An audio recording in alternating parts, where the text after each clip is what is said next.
जयपुर शहर से 10 किलोमीटर की दूरी पर खूबसूरत आरावली पर्वत से घिरा हुआ आमेर का किला, जिसे अंबर पैलेस भी कहा जाता है। इस किले की नींव मिर्जा राजा मानसिंह प्रथम के द्वारा 1589 में रखी गई थी। राजा मानसिंह जी मुगल बादशाह अकबर के दरबार में सेनापति के स्थान पर थे और इस आमेर किले के अंदर राज परिवार के लोग रहा करते थे। और इस किले की सुरक्षा के लिए 12 किलोमीटर दीवार के साथ में ही जयगढ़ किले का भी निर्माण किया गया था। और इस आमेर किले से जयगढ़ किले तक जाने के लिए जमीन के अंदर से 2 किलोमीटर की गुप्त सुरंग भी बनी हुई है। वो सुरंग भी आपको मैं इस वीडियो में दिखाने वाला हूँ। और आमेर किले की सुरक्षा के लिए जयगढ़ किले के ऊपर दुनिया की सबसे बड़ी जयवान तोफ भी बनाई गई थी। इस तोफ का वजन 250 टन है और इस तोफ को मात्र एक ही बार चलाया गया था। और जिन सैनिकों ने इस तोफ को चलाया था उनके कान के पर्दे फट चुके थे। आमेर किले को देखे बगैर जयपुर की यात्रा आपकी अधूरी रह सकती है, क्योंकि आमेर किले के अंदर दुनिया का सबसे बड़ा और खूबसूरत शीश महल बना हुआ है, जहाँ पर राजा दिन में मशाल जलाकर अपने रानी को चांद और सितारे दिखाया करते थे। और यहाँ का पानी गर्म करने की टेक्नोलॉजी और यहाँ के पुराने जमाने के शौचालय और दीवारों पर बनी हुई 24 सोने की पेंटिंग्स क्यों न हो, ये आमेर किला अद्भुत वास्तुकलाओं से संपूर्ण है। आमेर किले तक आने के लिए आप अपने निजी वाहन के द्वारा सीधा किले के प्रवेश द्वार तक आ सकते हैं, या फिर आप हाथी की सवारी करते हुए भी किले में आ सकते हैं। लेकिन हाथी की सवारी करने के लिए आपको 3500 रुपए टिकट देना होता है, जो कि बहुत ही महंगा है। तो आप चलकर या फिर यहाँ पर मिलने वाले जीप से भी आमेर किले तक आ सकते हैं। आमेर किले में प्रवेश करने से पहले यहाँ पर आपको 1000 साल पुराना ये खंडर नजर आता है। और इसी खंडर में ये आपको छोटा सा पीला कलर का पैलेस नजर आता है। इसी जगह पर महारानी जोधाबाई का जन्म हुआ था। बाद में उनका विवाह मुगल बादशाह अकबर से हुआ था। और यहीं पर पास में जगत शिरोमणि मंदिर बना हुआ है। और इस मंदिर के अंदर जो श्री कृष्ण जी की मूर्ति है, इसी मूर्ति की पूजा मीराबाई किया करती थी। और इस मूर्ति को हल्दी घाटी के युद्ध के दौरान मुगलों से बचाकर इस मंदिर में लाकर रखा गया था। आमेर किले के अंदर आते ही इस किले के 4 कोर्टयार्ड में से आप सबसे पहले कोर्टयार्ड यानी कि पहले आंगन में पहुंच जाते हो, जिसे जलेब चौक भी कहा जाता था। और नगार खाना बजाकर इसी जगह पर सैनिकों को और आम जनता को जमा किया जाता था। और इसी जगह पर युद्ध की सारी तैयारियां की जाती थी। इस जलेब चौक में किले के अंदर प्रवेश करने के लिए 2 मुख्य द्वार बने हुए हैं, जिसमें से एक है सूरज पोल, क्योंकि इस दिशा से सूरज की पहली किरण इस द्वार पर पड़ती है, इसीलिए इस द्वार को सूरज पोल कहा जाता है।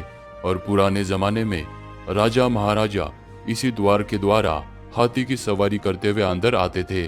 और आज भी सुबह 8 बजे से लेकर 11 बजे तक हाथी की सवारी इसी द्वार से अंदर आती है। और दूसरे द्वार का नाम है चांद पोल यानी कि मून गेट, क्योंकि चंद्रमा इसी दिशा से निकलता है, इसीलिए इस द्वार को चांद पोल कहा जाता है। और ये द्वार आम जनता के आने जाने के लिए था। यहाँ पर आपको ये वाला प्रवेश द्वार नजर आएगा और इसका नाम है लायन गेट यानी कि सिंह पोल।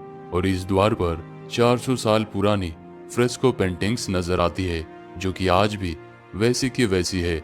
और इसी लायन गेट से प्रवेश करते हुए हम इस किले के दूसरे कोर्टयार्ड यानी कि दूसरे आंगन में पहुंच जाते हैं। अंदर की तरफ आते ही संगमरमर और लाल बलुआ पत्थर से बनी हुई ये 48 स्तंभ की दीवाने आम की इमारत आपको नजर आती है। दीवाने आम यानी कि उस जमाने का कोर्ट रूम। इस जगह पर सामान्य जनता दरबार भरा करता था। इस इमारत के बीच में राजा और उनके मंत्री बैठा करते थे। और इमारत के बाहर सामान्य जनता, गांव और जनता के सारे प्रश्न का उलझन राजा इसी जगह पर सुलझाया करते थे। यहाँ पर हमाम तुर्किश बाथ यानी कि स्नान घर भी बना हुआ है। और इसी बात में राजा मानसिंह जी अपने रानियों के संग स्नान किया करते थे। इस जगह पर उस जमाने की पानी गर्म करने की टेक्नोलॉजी यानी कि गीजर भी बना हुआ था। गीजर में लकड़ियां डालकर लकड़ियों को जलाया जाता था। और ये जो आपको 2 पानी के टाके नजर आ रहे हैं, इनमें नीचे कॉपर की प्लेट लगी हुई थी। आग जलाने के कारण कॉपर की प्लेट गर्म हो जाती थी और उससे पानी गर्म किया जाता था।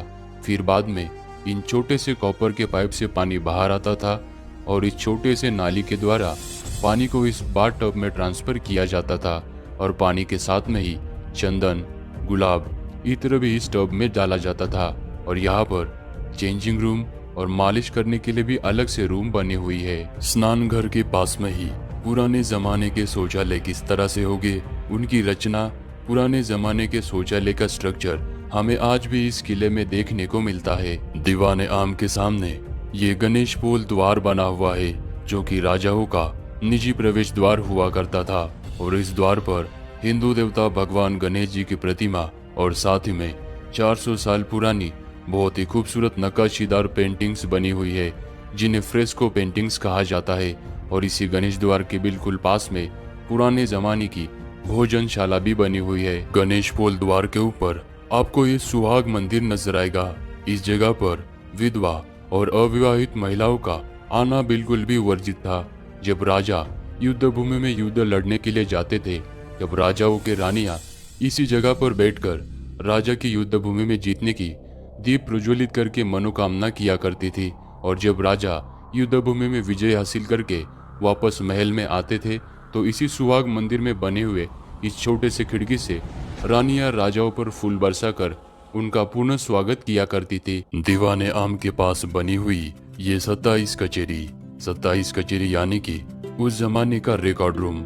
महाराजा के अधीन उस जमाने में 27 जहागीर यानी कि 27 राजवाड़े हुआ करते थे और उन 27 राजवाड़ों का लेखा जोखा इसी जगह पर किया जाता था। इस जगह पर अलग अलग 27 खाने बने हुई है और इन खानों में राजा के मंत्री बैठकर उन 27 राजवाड़ों का अकाउंट यानी कि हिसाब किताब इसी जगह पर किया करते थे। इसीलिए इस जगह को 27 कचेरी कहा जाता है। 27 कचेरी के सामने आमेर किले का ये आपको बहुत ही खूबसूरत व्यू नजर आता है। और सामने आप ये जो देख रहे हैं ये सैफ्रॉन गार्डन है, यानी कि केसर की बाग। राजा मानसिंह जी ने 16वीं शताब्दी में यहाँ पर केसर की खेती करनी चाहिए थी और केसर के पौधे जम्मू कश्मीर से लेकर आए थे। और इस खेती के लिए राजा ने आसपास इस खूबसूरत मावठा झील का भी निर्माण किया गया था। लेकिन इस जगह पर गर्मी ज्यादा होने के कारण राजा केसर की खेती करने में विफल हुए थे। गणेश पोल द्वार से अंदर आते ही आप इस किले के तीसरे कोठयार्ड में पहुंच जाते हो और यहाँ पर आपको ये शीश महल यानी कि दीवानी खास नजर आएगा। इस शीश महल को मिर्जा राजा जयसिंह जी के द्वारा बनवाया गया था और इस जगह पर राज परिवार और राजा के मंत्री को ही आने की अनुमति थी। सामान्य जनता का यहाँ पर आना बिल्कुल भी वर्जित था।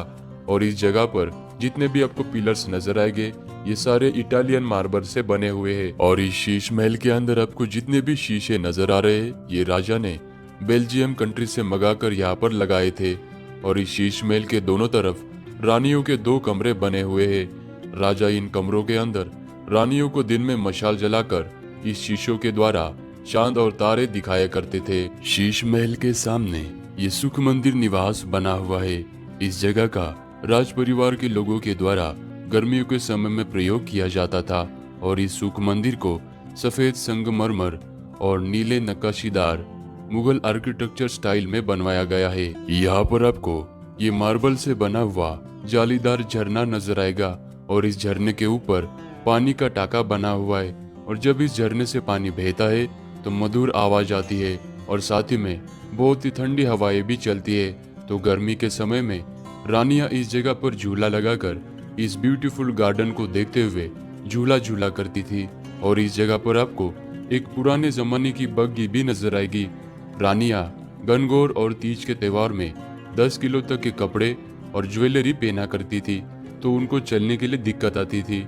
इस वजह से उनके लिए ये बग्गी बनवाई गई थी। अभी हम आ चुके हैं आमेर किले के चौथे कोर्टयार्ड यानी कि चौथे आंगन में। और इस वाले हिस्से में राजा मानसिंह जी रहा करते थे और राजा मानसिंह जी की 12 रानियां हुआ करती थी। और इस जगह पर 12 रानियों के लिए एक ही डिजाइन के अलग अलग कमरे बने हुए हैं। और इस जगह पर पुरुषों का आना वर्जित था। और इस जगह के आखिरी हिस्से में यहाँ पर किन्नर पहरा दिया करते थे और यहाँ पर सेवा करने के लिए भी किन्नर थे। इसीलिए इस किले के आखिरी हिस्से को जनाना महल यानी कि जनाना देवड़ी कहा जाता है। मान सिंह जी यहीं पर रहा करते थे और अगर आप ध्यान से देखना ये पूरा सेक्शन मानसिंह जी का है। और आपको इस दीवार पर जो छोटी छोटी खिड़कियाँ नज़र आ रही है, ये सीक्रेट टनल है। इसी रास्ते के द्वारा ये पूरा कॉरिडोर, जो भी रानी के कमरे यहाँ पर बने हुए, सारे रानियों को कमरे से ये कनेक्टेड है और ये रास्ता यहाँ से निकलता है। मैंने जो आपको नीचे से रास्ता दिखाया था वो यहाँ पर है। हम अंदर चल के देखते हैं। अभी हम जिस रास्ते से चल रहे हैं यही वो सीक्रेट रास्ता है। यही से राजा अपने रानियों के कमरे में जाया करते थे। और ये जो टनल है सीधा जाता है और हर एक रानी के कमरे से ये वाला टनल कनेक्टेड है। अभी मैं राजा मानसिंह जी के पैलेस पे हूँ, मतलब वो जहाँ पर रहते थे पैलेस के अंदर, उस जगह पर हूँ। और ये कमरा इस तरह से डिज़ाइन किया गया था कि अगर आप यहाँ से ध्यान से देखें, नीचे की तरफ अगर आप ध्यान से देखें तो यहाँ से पूरे पैलेस के ऊपर नज़र रखी जा सकती थी और यहाँ से पूरे रानियों के आराम से कमरे नज़र आ जाते हैं और नीचे जो भी गतिविधियाँ हो रही है उन पर आराम से नज़र रखी जा सकती है। तो इस तरह से राजा मानसिंह जी का ये कमरा डिज़ाइन किया गया था।